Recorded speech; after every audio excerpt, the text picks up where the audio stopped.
मुंडा कहते हैं, आदिवासी समुदाय के सभी वर्गों को इस बात पर गर्व होना चाहिए कि अलग अलग शासकों के अधीन और अलग अलग समय में उन्होंने समाज को दिशा दिखाई है और आत्मनिर्णय और अपनी पारंपरिक जीवन शैली के अनुसार जीने के लिए अपने जीवन का बलिदान दिया है। इन बलिदानों की वीरता और ऐतिहासिक पहलू को प्रदर्शित करने के लिए संग्रहालय स्थापित किए गए हैं।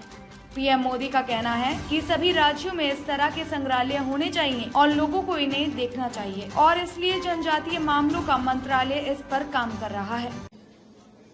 पूरे जन समुदाय, जनजाति समुदाय के विभिन्न वर्गों के, वो अपने आप को इस बात के लिए गौरवान्वित महसूस करे कि विभिन्न कालखंडों में विभिन्न शासकों के बीच में जनजाति समुदायों ने किस तरीके से नेतृत्व करते हुए समाज को दिशा दी और आत्मनिर्णय के अधिकार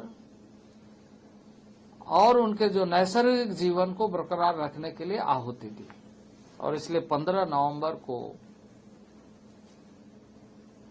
जिस दिन भगवान बिरसा मुंडा का जन्मदिन है, उस दिन को एक स्वाभिमान दिवस के रूप में, गौरव दिवस के रूप में, ताकि उससे न केवल हम अपने ऐतिहासिक पृष्ठभूमि का स्मरण करें, बल्कि हमारा ऐतिहासिक पृष्ठभूमि कितनी मजबूत है।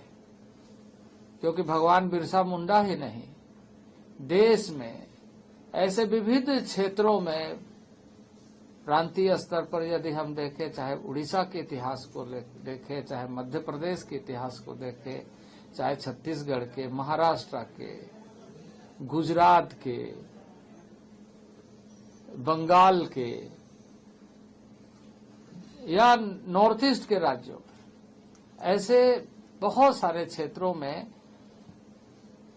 जनजाति समुदाय के आहुति की इतिहास है। और इसलिए उस पृष्ठभूमि को हमेशा देश की जनता भी और दुनिया भी देखे, इसलिए संग्रहालयों के माध्यम से उसके ऐतिहासिक पृष्ठभूमि को प्रदर्शित किया जाए। और उसमें भी यशस्वी प्रधानमंत्री जी ने कहा कि लोग वहां जाकर देखें उन प्रदेशों में, और सभी प्रदेशों में ऐसे संग्रहालयों की निर्माण की जानी चाहिए। तो ये कार्यक्रम जनजाति मंत्रालय ने प्रारंभ किया, कई स्थानों पर पूरा हुआ और ये कार्यक्रम इस 10 वर्ष में लगातार चल रहा है कि कोई भी व्यक्ति, कोई भी परिवार, कोई भी समाज, कोई भी राष्ट्र स्वाभिमान से समझौता करके कभी आगे नहीं बढ़ता है। और इसलिए जनजाति समुदाय तो ऐसी कई दौर को देखते हुए भी इसे समझौता नहीं किया है। इसलिए इसका सम्मान होना चाहिए, इनको जानना चाहिए, इनको समझना चाहिए और इसके साथ मिल करके हमें आगे बढ़ना चाहिए। इस उद्देश्य के साथ कार्य की निरंतरता बने रहे, मंत्रालय ने लगातार कोशिश किया। इसमें एक और नया अध्याय जुड़ा। जब आजादी के पहले कालखंड ऐसा इन 10 वर्षों का रहा,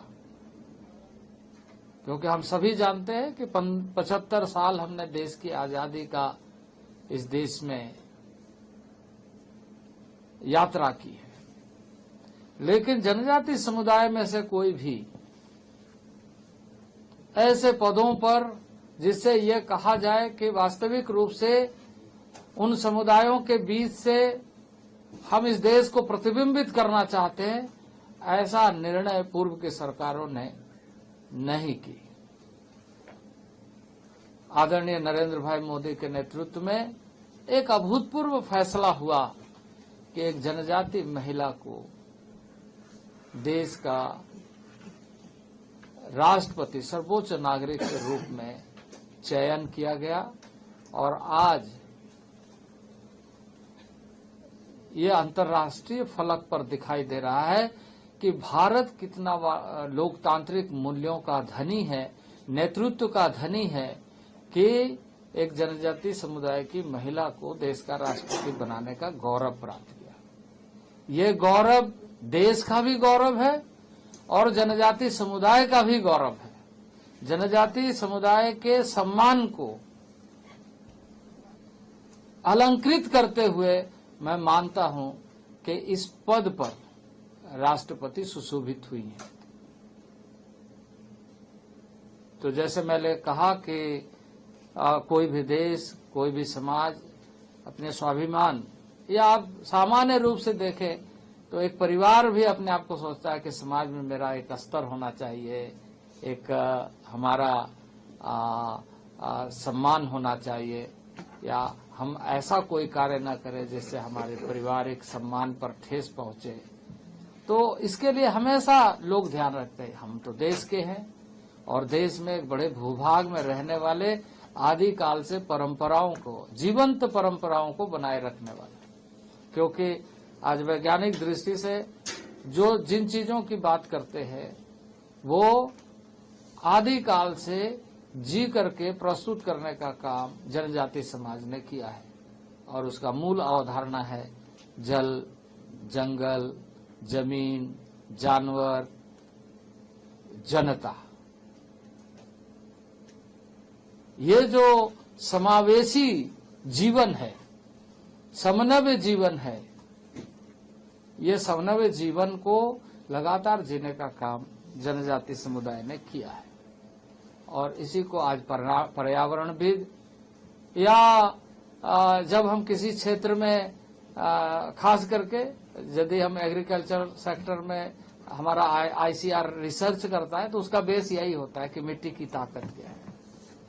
वो जल, जंगल, जमीन के अंदर ही वो सारी ताकत, जिसमें